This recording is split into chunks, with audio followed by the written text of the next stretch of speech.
Sering mengalami perundungan, seorang siswa SMP dirawat di rumah sakit jiwa. Seorang murid SMA di Kota Pasuruan, Jawa Timur, inisial N, harus dirawat di rumah sakit jiwa atau RSJ karena mengalami perundungan.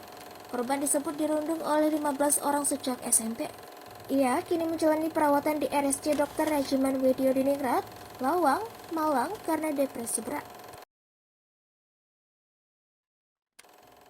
Murid sekolah dasar di Belanakan, Subang yang diduga menjadi korban penganiayaan oleh kakak kelas dinyatakan meninggal dunia setelah sempat dirawat selama 6 hari di rumah sakit. Jasad korban diotopsi untuk mengetahui penyebab kematiannya.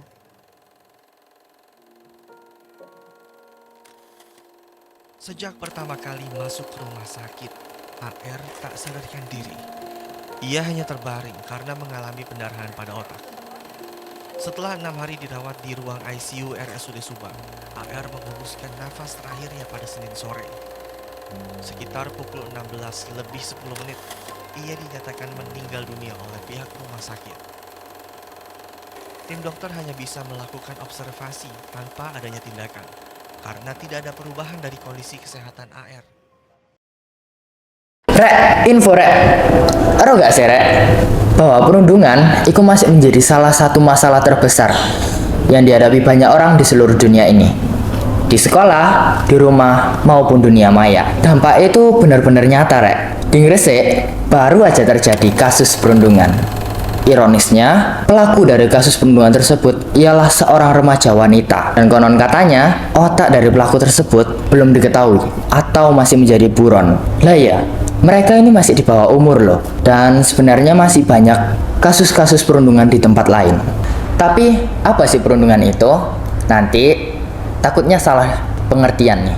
Perundungan atau bullying adalah suatu perilaku atau suatu tindakan yang disengaja untuk menyakiti orang lain, baik secara verbal, sosial, fisik, maupun digital.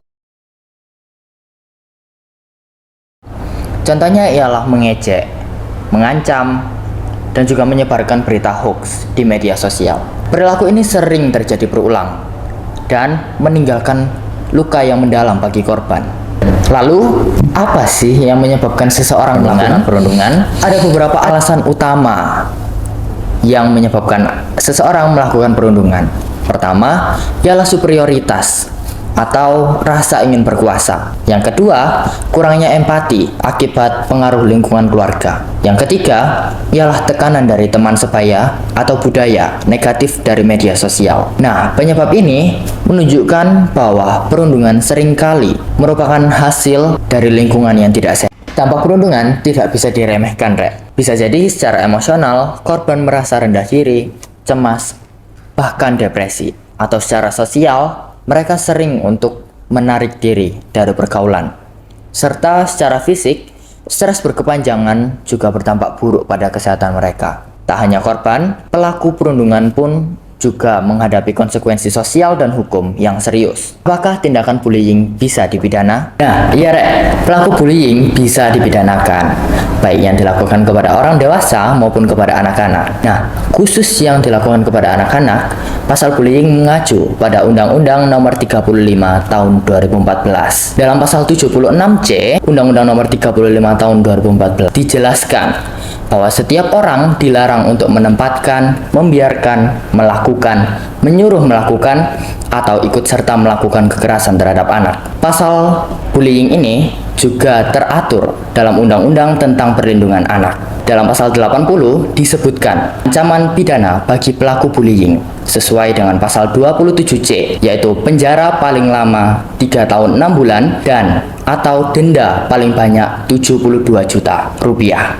Kita semua punya peran dalam mencegah dan menghentikan perundungan. Nah, berikut langkah-langkah yang bisa kita ambil. Pertama, bangun kesadaran dan empati. Yang kedua, laporkan kasus perundungan kepada pihak yang berwenang. Bisa guru, bisa orang tua. Lalu yang ketiga, ciptakan lingkungan yang aman, baik di sekolah, di rumah, maupun dunia maya. Bersama, kita bisa menghentikan perundungan dan menciptakan sosial kultural yang lebih baik. Hentikan perundungan sekarang. Bersama, kita bisa menciptakan lingkungan yang aman dan nyaman. Ingat, aman dan nyaman, bukan aman nyaman sesuai kedandapan.